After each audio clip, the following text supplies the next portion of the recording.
Good evening, it's 8 o'clock. The top headlines tonight. The Supreme Court intervenes and asks Uttar Pradesh, why are you allowing a Kanwar Yatra during COVID? The Supreme Court intervenes as Uttarakhand has said no, the Chief Minister saying lives are more important than faith at this time. The Supreme Court asks, so why not UP? Also, the Supreme Court asks the Centre for a response, saying all this as the Prime Minister says no compromise on COVID precautions at all. Uttarakhand says nah, UP says haan to the Kanwar Yatra. The Cabinet clears a dearness allowance hike for government employees. The Prime Minister's new Cabinet meets in person after over a year. Meanwhile, Minister Piyush Goyal is now leader of the BJP in the Rajya Sabha. NDTV Newsbreak, the PK makeover for the Grand Old Party. NDTV learns that the strategy guru in his proposal has said that he could join the Congress in a senior role. Also that he's given his plan to the Gandhis. A decision will be taken soon by all three of them. Will he be the main mover of an anti-Modi front for 2024? India-China foreign ministers meet at the sideline of a meeting in Dushanbe. They discuss tension along the line of actual control. India tells China that the unilateral change of status quo is unacceptable. India's first ever startup initial public offering, Zomato leads the way. On the first day of what is a 9,375 crore IPO, it subscribed 1.75 times. Fellow startups wish Zomato all the best. And here's Dipinder Goyal as well on Zomato's long journey during this NDTV's Indian of the Year program.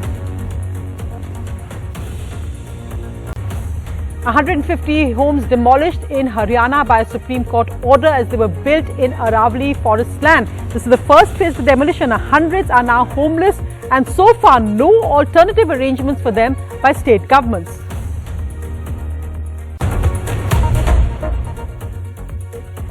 Our lead story tonight, however, is the Supreme Court intervening on its own and asking Uttar Pradesh why it is planning to go ahead with the Kanwar Yatra. That's, of course, a yatra where millions of Shiv devotees actually walk towards the Ganga to collect holy water. And this after Uttarakhand actually stopped the Kanwar Yatra just yesterday, saying that lives are more important than faith in this case. The Supreme Court read the news today and took prompt steps over Chief Minister Adityanath's decision to go ahead with this, the Kanwar Yatra. Millions of people, especially from the northern states, go to Haridwar and back on foot. Because of the potential super spreader nature, it has been suspended twice by the host government Uttarakhand. But Uttar Pradesh, which also has a BJP government, insists on allowing this. The court today said, disparate political voices all speaking at the same time, it is important the centre respond. All of this amid the Prime Minister saying we cannot compromise even one bit. The yatra is to leave from the 25th of July. We want an early response. Covid के नियमों का पालन करते हुए में लागू करेंगे, तो उस प्रकार से व्यवस्था की जाएगी, इस प्रकार से कोरोना को लेकर कोई दिक्कत भी ना आए और लोगों की श्रद्धा भी पूरी हो जाए. UP's adamance for a potential super spreader event comes even as the centre issued a warning today over the rise in the reproduction number, an indication that cases are rising in some states. It asks states and union territories to hold authorities responsible for crowd control at hotspots like shops, stations and parks. But crowds like these at a Bihar vaccination centre expose another snowballing crisis. A shortage of doses which has erupted into a political blame game between the centre and the non-BJP led states. The new Health Minister Mansukh Mandavia today accused them of making useless statements only to create panic among the people. Chief Ministers of Tamil Nadu and now Kerala and Jharkhand have complained. Vaccine की स्थिति तो चिंता का तो विषय है. अब इस पे राज्य सरकार के हाथ से तो बिल्कुल हर चीज कोई भी कंट्रोल में तो है नहीं. കേരളത്തിൽ ലഭ്യമാകേണ്ടതിന്റെ ആവശ്യകത പ്രധാനമന്ത്രിയുടെ ശ്രദ്ധയിൽപ്പെടുത്തുകയുണ്ടായി. In Delhi, unlike yesterday when most government-run vaccination centers were shut due to shortage, today the centers were functional, but there were long queues of people waiting to get vaccinated as the new supplies have come in, but they are still not enough. India is currently vaccinating an average of 33 lakh people daily, while the target is supposed to be 88 lakh daily vaccinations in order to vaccinate at least 60% of India's population by the end of this year. With Sukirti Dwivedi in New Delhi, Anusaya Mathur for NDTV. And let's just look at the latest COVID data. Well, cases are at just over 38,700. That's 23% higher than yesterday. Deaths are down 69.1%. That's because earlier there was a backlog of deaths added. The recoveries are also down. The daily positivity rate continues to be 2.1. That's less than 3% for 23 consecutive days. But here's the numbers that we are watching carefully. The one is, of course, that the R rate is increasing and also that cases are now plateauing. The sharp fall seen since the second wave of over 15 to 20% is now in single digits. So it's just 6% down week on week today. This comes amidst concern over cases rising in some states and a possible third wave and the rising reproduction number, which indicates cases are growing. Now, globally, the biggest worry is Indonesia, which is now topping India in rising cases. According to the 7-day trend, Indonesia has surpassed India's daily COVID case numbers, marking a new Asian virus epicenter as the spread of the highly contagious Delta variant, which is driving up infections in Southeast Asia's largest economy. The country has seen its daily case count cross 40,000 for 2 straight days, including a record high of 47,899 on Tuesday, up from less than 10,000 a month ago. Well, our other big headline, Prime Minister Modi's new cabinet met today, the first in-person cabinet meeting in more than a year. The big decision was to announce a hike in government employees' dearness allowance, which is pegged also to inflation. This was frozen for the last 2 years. This will now happen as the new I&B minister announced the dearness allowance hike by almost 11%. Also today, the announcement that Minister Piyush Goyal would be the new leader of the BJP in the Rajya Sabha. The cabinet meeting in person for the first time in a year. One of the biggest announcements which will benefit over 1 crore people, 48 lakh central government employees and 65 lakh pensioners will get their dearness allowance restored from the 1st of July, an increase from the existing 17%. However, for the first time, they will not be given retrospectively. The government has decided to increase the dearness allowance to central government employees and dearness relief to the pensioners with effect from 1st July 2021. इसका लगभग 34,400 करोड़ रुपए का प्रतिवर्ष इसका प्रभाव पड़ता है. Central government employees and unions wanted their dearness allowance to be given retrospectively, but the union cabinet decided against it since they had already taken a decision and would find it difficult to manage the economy in these troubled times with an additional burden of 35,000 crores. They hope with this increase, they will increase the expenditure in terms of consumption and help revive the economy. With camera person Pooja Arya, Sunil Prabhu, NDTV.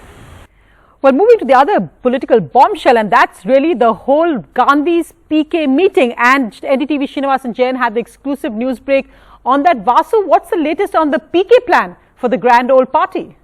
Well, Sonia, details are still emerging of this entire, as you put it, political bombshell since we have broken the story that the Prashant Kishor meeting with the Gandhis was not just business as usual about state elections, but about PK playing some kind of bigger role within the Congress. It's now fairly clear, Sonia, from all the different sources that we've been talking to, that essentially what we're looking at is the possibility, or at least this is what is being discussed, of PK or Prashant Kishor playing some kind of formal role within the Congress, attempting to turn it around for the 2024 elections. Now, exactly what shape and form this takes would be hard to speculate, but knowing the PK playbook, it's pretty certain to say, or it's fair to say, that it would involve trying to overhaul the Congress right from the grassroots level all the way up to the top, make it a fighting force, and so on and so forth. But what we're told is that the discussions have reached a fairly advanced stage, but the deal is still not done yet. There are several rounds of meetings left before all of them can come to some sort of agreement, so we'll be keeping a close watch on that. Right, Vasu, thanks so much for that. And of course, the fact that PK has links to Mamata Banerjee, Stalin, Tamil Nadu and West Bengal Chief Minister and Sharad Pawar adds some credence to the theory that he's building together an anti-Modi 2024 front. But let's wait and see what happens. Meanwhile, from West Bengal, the battle between Mamata Banerjee and Suvendu Adhikari over the Nandigram win is now reaching the Supreme Court. First today, the Calcutta High Court to order the Election Commission to preserve all Nandigram poll documents, videos and the EVMs. This as Mamata Banerjee, the Chief Minister, has gone to court against Suvendu Adhikari's election. Mamata Banerjee appeared virtually herself during the hearing. Meanwhile, Suvendu Adhikari has now moved the Supreme Court, asking that this case be moved now out of West Bengal. Remember, the earlier judge in this recused, however, imposing a fine on Mamata Banerjee of 5 lakhs. Well, the other big headline now emerging, the meeting between India's foreign minister and China's foreign minister. This happened in Dushanbe on a sidelines of a foreign minister summit. The external affairs minister, Mr. Jaishankar, tweeted saying that I have told China that the unilateral change of status quo is unacceptable, that the talks were held cordially, and that there will be a meeting of senior military commanders of both countries soon as well. Well, moving to the other big headline, and this really is creating history in the world of initial public offerings, because this is the first public offering by a startup, in this case Zomato, with its 9,375 crore IPO. We take a look on the first day on how it's actually doing, and also at what Deepinder Goyal, the founder of Zomato, said about the journey and why fellow startups are all coming forward in a display of team spirit.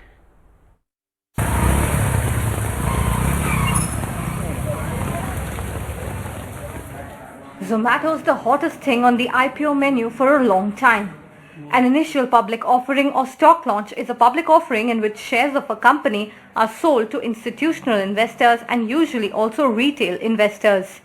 The food delivery app hopes to raise 9,375 crore rupees, but over 4,000 crores has already been booked by anchor investors, which are institutional investors invited to subscribe to the shares before IPOs open, and also including sovereign wealth funds even before the IPO opened today. The demand was reportedly 30 times higher than shares on offer. We've received an extremely positive response from global and domestic institutional investors. As I always said, I think we're really excited to see the response, but it also puts a lot of responsibility on us, and we hope that we'll get a similar response from retail and other domestic non-institutional investors as well. Tiger Global, BlackRock, Fidelity, JP Morgan, HDFC Mutual Fund, Tata Mutual Fund and Abu Dhabi Investors Authority, among others, include sovereign wealth funds invested as anchor investors. On day one, at the upper limit of 76 per share, the IPO was fully subscribed 1.07 times, with retail subscription at 1.65 times. For founder Deepinder Goyal, who owns 5.5% of the company, this is a massive recognition of his journey, which began as a popular restaurant search and discovery platform. In 2016, he was part of NDTV's Indian of the Year as a startup. If someone can't spend a day at getting the company incorporated, then that person shouldn't be doing a startup anyway. Journey has always been tough. It never gets easy, no matter where you get. And I think thrice in our journey, we've gotten to a point that we can't do this anymore. With this IPO, Zomato's market cap is expected to be 60,000 crore rupees, more than other food firms like Jubilant Foodworks, Burger King India, and more than major hotel groups put together. All this even though Zomato is about 1.3 crore rupees in debt. What investors are looking at is growth and how much market it can capture. Incredible to see the success of all of these companies, many of them which are based on technology. The way the market and investors value a technology company is very different. So even if it is a loss-making company, if there is a sense that the promoters are very strong, people do like to participate. The IPO is expected to finance expansion and job creation. The company will be listed on the exchanges in a couple of weeks, and analysts expect a premium listing. But because the company doesn't have any assets of its own and the market has potential for more players to come in, the growth can be debated. In Mumbai with camera person Rajendra Dayalkar, this is Subha Chitness for NDTV. Well, the Sensex Nifty also up for the second straight session. The Sensex ending 134 points higher, the Nifty climbing 42 points. Pharma, media and metal indices closed on a positive note, while others like PSU banks, auto and financial services were lower. The Infosys results were out today. The net profit in the first quarter has risen 23% annually to over 5,190 crores. The Infosys profit registered a growth of 2.34%. Now, today the Supreme Court had ordered that illegal homes should be demolished. Now, many of these homes have been illegally here for decades. Today, 150 houses are demolished. That means that hundreds of people are homeless tonight because there have been no arrangements made on where they should actually go. Let's go across live now to Akshay, who's covering that story. Akshay, now, of course, this is a Supreme Court order, so the government has to carry it out. But this comes at a time when many of them are out of work, are battling with the after effects of the pandemic. And have any arrangements been made? Well, as far as arrangements are concerned, Sonia, absolutely no arrangements are here and people are forced to live directly under the sky here. You can see all of these people are rendered homeless. In fact, what these people are telling me that the number of the homes demolished today could be much higher. It can be up to 500, and that means that thousands of people have been rendered homeless, and where we are standing right now are the remnants of what once these people called home.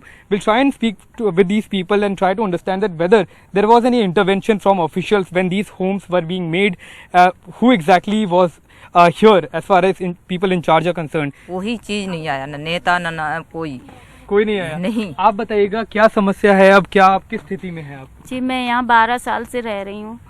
मेरे पति यहाँ आने के 3 साल के बाद उनकी death हो गई।